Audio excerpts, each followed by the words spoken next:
Today I'm interviewing Sue Wheaton, and I'd like to ask you, Sue, to tell us about some of your involvement in the solidarity efforts in relation to Latin America. Well, thank you. We live in the Washington, D.C. area, in the suburb of Tacoma Park, and through the solidarity movement, there were actions there which we remember vividly.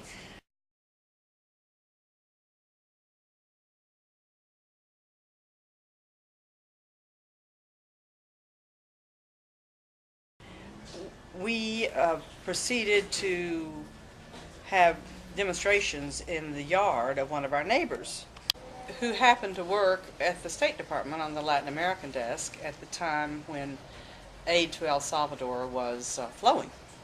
U.S. aid to El Salvador to the death squad governments there.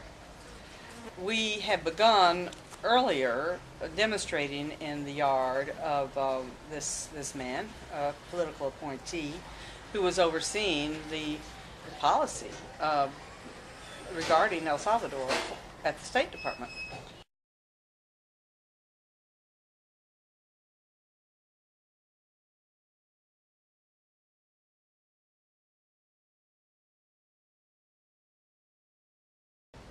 That then evolved. We had Salvadoran refugees, political refugees, living in our area, and they began demonstrating practically every day in this man's yard. We were getting calls from him wanting to know who was the leader of this, and actually there was no leader. It was really a network, very spontaneous, and this had been done during the Vietnam War too. They had gone to the yards and front streets of the leader, who were the people who were enforcing the Vietnam policy, and had quite an effect doing that. So the Salvadorans, I remember that Thanksgiving of '89, they were in the yard of this person as he was having his Thanksgiving dinner, and he looked out the window of his spacious, lovely home at the Salvadorans looking back at him.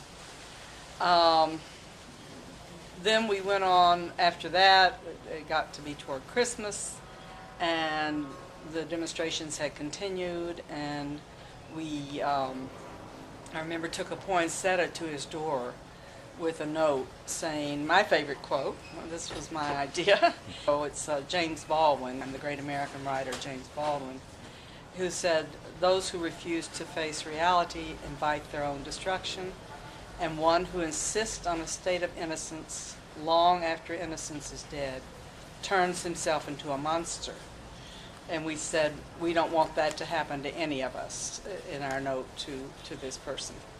And anyway, long story short, pretty soon by January we were getting calls saying, will you meet with us down at my office? And we said, yes, we will meet with you. And if you meet with us, we'll stop our demonstrations in your yard.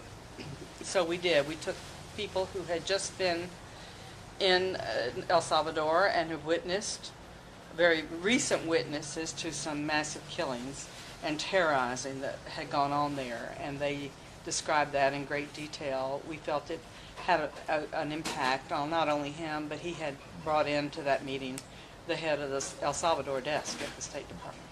So that was one thing going on at the home front. Later, it must have been in the new year, there was a vote in Congress on aid to El Salvador, and it was hotly contested.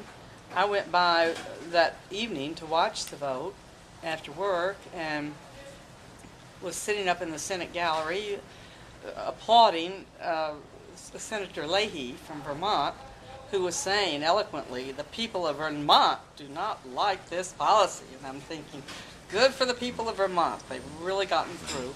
We had lobbied tremendously in Maryland. We tried to get both of our senators on board, and one of our senators, Senator Mikulski, had been visited many times by the nuns of Baltimore, who had convinced her, and so we were really proud of her, and we took flowers. We just laden her office with flowers, but our other senator would not come around.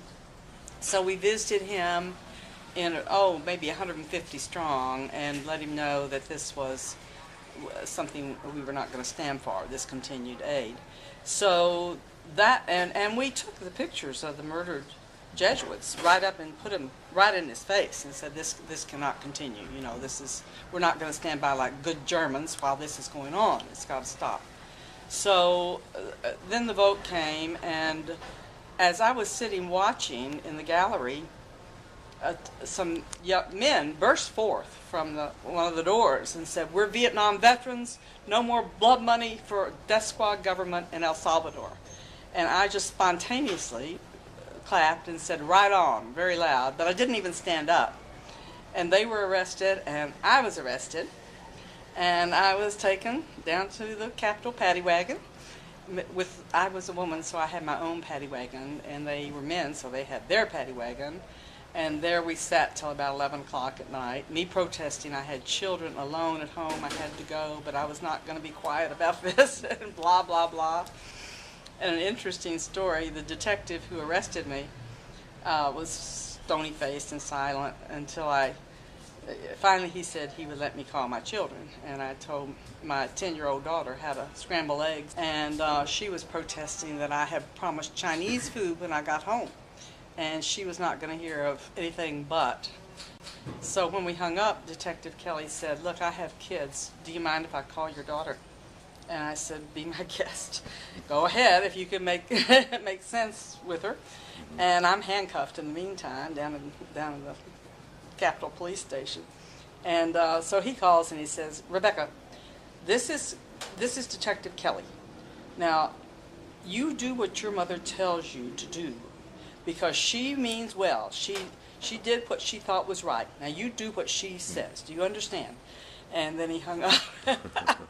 So that's a couple of the stories from the home front.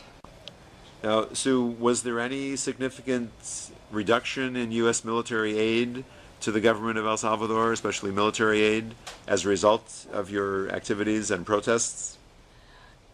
Well, that vote in Congress that I observed that night did vote down aid to El Salvador. And so, but you know, we know that aid continues in different ways under the table.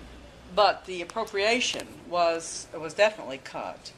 And then when the government changed, when Clinton was elected in '92, that had a big impact. So yes, I think our demonstrations did help overcome this horrible, horrible policy of plain old death squad government. That's all it was, and many thousands and thousands of Salvadorans died. So it was the U.S. Providing the weapons, the bullets, and the training. We know that many Salvadoran officers were trained at the U.S. School of the Americas, and now known as the Western Hemisphere Institute for Security Cooperation. But it's the same School of the Americas, which has trained officers of Latin American armies over many years. And so you were opposed, obviously, to this U.S. support for a very vicious and very violent government that was murdering and torturing their own people. Much earlier in 1980, shortly before he was killed, of course, Archbishop Romero had sent that letter to President Carter demanding that U.S. military aid be cut off because Right. he said it's just causing more death and destruction here, and it's supporting and giving weapons to this murderous government.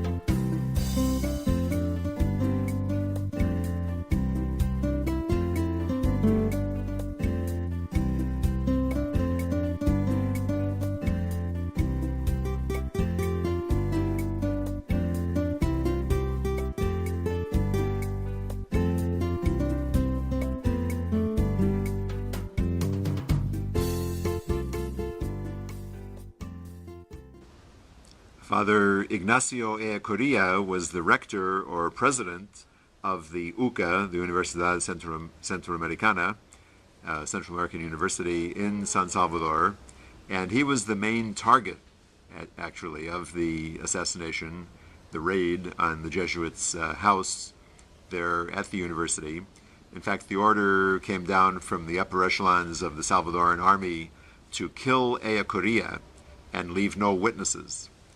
And so that's what happened on November 16th of 1989. This is something that Ignacio had written. It says just to ask, what have I done? What am I doing? And what will I do for the crucified peoples of the world? Ignacio Ellacuría, S.J., martyr of El Salvador.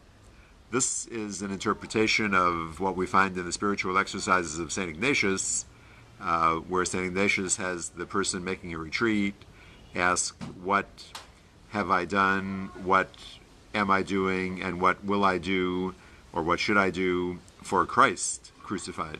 Well, Ignacio sees Christ in the people, and especially in the suffering and, as he says, crucified peoples of the world. And so the challenge, the invitation to all of us, as it was to him and the other Jesuits there and many others involved in the struggle for change in El Salvador, the challenge was to bring Christ down from the cross. That's the way Ignacio Ellacuría had put it also. We must bring Christ down from the cross because the crucifixion of Christ was a great injustice, as is the crucifixion, the exploitation, killing, and so forth of the poor people of the world. This is an excellent book by Ignacio Ellacuría. This is the English translation of a book of his called Political Theology, Teología Política, and this is the translation done by Orbis Press. Freedom Made Flesh, The Mission of Christ and His Church by Ignacio Ellacuría. It's an excellent presentation of his view of the gospel, his view of the human Jesus, we might say Christology from below, his view of the gospel challenge and invitation to all of us to work for freedom and liberation for ourselves and for others. So I would recommend this book very highly, Freedom Made Flesh.